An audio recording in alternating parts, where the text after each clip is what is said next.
শ্রীকৃষ্ণেরই প্রদত্ত অর্জুনকে মোহ।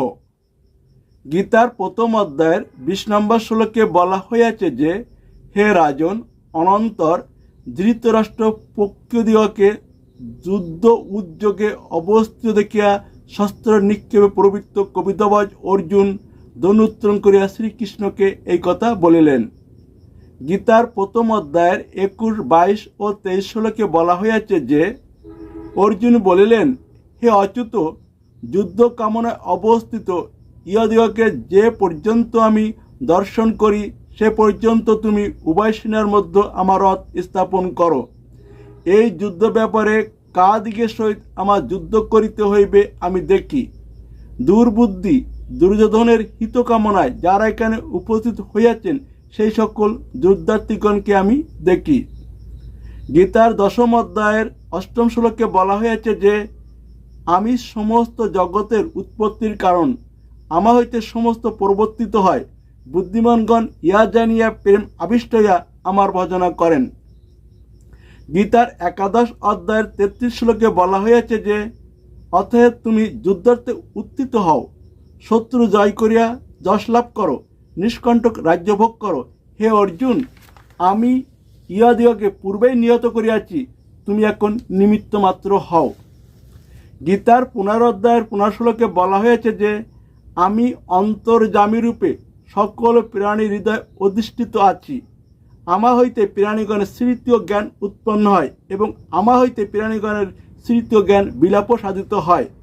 আমি বেদসমূহের একমাত্র জ্ঞাতব্য, আমি আচার্যরূপে বেদান্তের অর্থ প্রকাশক এবং আমি বুদ্ধিতে অধিষ্ঠিত থাকিয়া বেদার্থ পরিজ্ঞাত হই।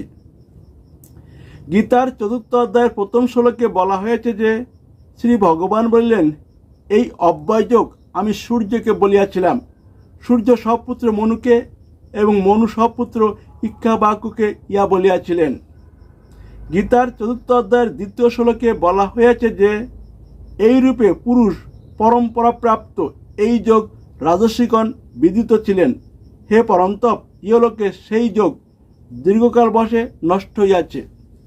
গীতার 4র্থ অধ্যায়ের 3য় শ্লোকে বলা হয়েছে যে, তুমি আমার ভক্ত ও সখা, এই জন্য সেই পুরাতন যোগ অদ্য তোমাকে বলিলাম, কারণ উহা উত্তম গুহতত্ত্ব। গীতার 18 অধ্যায়ের 72 শ্লোকে বলা হয়েছে যে, হে পার্থ, তুমি একাগ্র মনে ইহা শুনিয়াছ তো? হে ধনঞ্জয়, তোমার অজ্ঞানজনিত মোহ দূর হইয়াছে তো?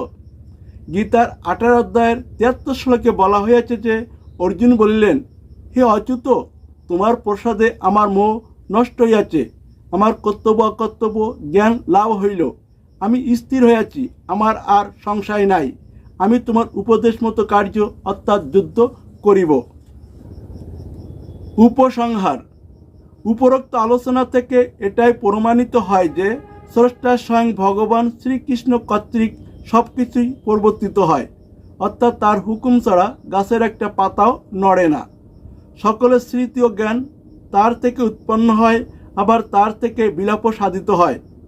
প্রমাণস্বরূপ অর্জুন একজন শ্রেষ্ঠ যোদ্ধা হয়ে যুদ্ধক্ষেত্রে যুদ্ধ করতে গিয়ে বলছেন, আমি যুদ্ধ করব না, আমি সব কিছু ছেড়ে বনে চলে যাব, প্রয়োজনে ভিক্ষা করে খাবো, তবুও যুদ্ধ করব না। কিন্তু সেই অর্জুন বনে না গিয়ে যুদ্ধ করে যুদ্ধে জয়ী হয়ে সেই রাজ্যের রাজা হয়েছেন। সুতরাং উপরোক্ত তত্ত্ব এটাই প্রমাণ করে যে, শ্রীকৃষ্ণই অর্জুনকে মোহ প্রদান করে যুদ্ধ থেকে বিরত করেছেন এবং মোহ তুলে নিয়ে যুদ্ধে প্রবৃত্ত করিয়াছেন। কিন্তু আপনাদের প্রশ্ন, শ্রীকৃষ্ণ কেন অর্জুনকে মোহ প্রদান করলেন? এই প্রশ্নের উত্তরে গীতার 4র্থ অধ্যায়ের 6ষ্ঠ শ্লোকে বলা হয়েছে যে, আমি জন্ম মৃত্যু রহিত, আমি অবিনশ্বর এবং সর্বভূতের ঈশ্বর হয়েও স্বীয় প্রকৃতিতে অধিষ্ঠান করিয়া আত্মমায় আবির্ভূত হই। গীতার 4র্থ অধ্যায়ের 7ম শ্লোকে বলা হয়েছে যে, হে ভারত বা অর্জুন, যখনই ধর্মের গ্লানি এবং অধর্মের অভ্যুত্থান হয়, আমি সেই সময় নিজেকে সৃষ্টি করি, অর্থাৎ দেহ ধারণপূর্বক অবতীর্ণ হই। গীতার 4র্থ অধ্যায়ের 8ম শ্লোকে বলা হয়েছে যে, সাধুগণের পরিত্রাণ, দুষ্টদিগের বিনাশ এবং ধর্ম সংস্থাপনের জন্য আমি যুগে যুগে অবতীর্ণ হই। উপরোক্ত শ্লোক তোরাই স্পষ্ট করল যে স্রষ্টা স্বয়ং ভগবান শ্রীকৃষ্ণ এই পৃথিবী ত্যাগ করে চলে যাবেন। তাই যাওয়ার আগে এই পৃথিবীর মানুষের মুক্তির জন্য একটা দিক নির্দেশনা দেওয়ার প্রয়োজন। তাই গীতার উৎপত্তি। অর্থাৎ শ্রীকৃষ্ণ অর্জুনকে মোহ প্রদান করে বোকা বা অজ্ঞান সাজাইয়া শিষ্যে পরিণত করলেন এবং নিজেই গুরুদেব সাজিয়া তার মোহ তুলে নিয়ে তাকে বোকা থেকে জ্ঞানী করে মুক্তি প্রদান করলেন। আর সেই মুক্তি সবার জন্য প্রযোজ্য, তাই গীতা সবার জন্য। অতএব আপনি শ্রীকৃষ্ণকে গুরুদেব মান্য করে গীতা অধ্যয়ন করলে আপনি অর্জুন তুল্য হবেন এবং শ্রীকৃষ্ণের কৃপায় শ্রীকৃষ্ণের প্রদত্ত গীতার জ্ঞানে শ্রীকৃষ্ণতে লীন হয়ে চিরস্থায়ী মুক্তি বা মোক্ষ প্রাপ্ত হবেন। তাই স্রষ্টা শ্রীকৃষ্ণ নামে এই পৃথিবীতে অবতীর্ণ হয়ে গীতা প্রদান করেছেন সবাইকে সৃষ্টি থেকে তুলে স্রষ্টায় পরিণত করবার জন্য। এখন আপনি সৃষ্টি বা দেহ হয়ে থাকবেন, না সৃষ্টি থেকে স্রষ্টায় বা দেহ ছেড়ে আত্মায় যাবেন, না আত্মা থেকে পরমাত্মায় বা বাসুদেব আত্মা শ্রীকৃষ্ণতে লীন হয়ে চিরস্থায়ী মুক্তি বা মোক্ষ নেবেন, সেই চাওয়াটা আপনাদের আর পূরণ স্রষ্টা স্বয়ং ভগবান শ্রীকৃষ্ণের। তাই গীতার 2য় অধ্যায়ের 7ম শ্লোকে বলা হয়েছে যে চিত্তের দীনতায় আমি অভিভূত হইয়াছি, প্রকৃত ধর্ম কি এ সম্বন্ধে আমার চিত্ত বিমূঢ় হইয়াছে। যা আমার ভালো হয় আমাকে নিশ্চিত করিয়া তা বলো, আমি তোমার শিষ্য, তোমার শরণাপন্ন, আমাকে উপদেশ দাও। অর্থাৎ আমাকে তুমি আর সখা বলিয়া মনে করিও না, আমি তোমার শিষ্য। গীতার 4র্থ অধ্যায়ের 9ম শ্লোকে বলা হয়েছে যে হে অর্জুন, আমার এই দিব্য জন্ম ও কর্ম যিনি তত্ত্ব জানেন, তিনি দেহত্যাগ করিয়া পুনর্বার আর জন্মপ্রাপ্ত হন না, তিনি আমাকেই প্রাপ্ত হন। সুতরাং এই কলিকালে কৃষ্ণ নামে কৃষ্ণের প্রদত্ত গীতার জ্ঞানে মুক্তি, তবে গুরুদেব পদ শ্রীকৃষ্ণকে দিলে নতুবা নহে।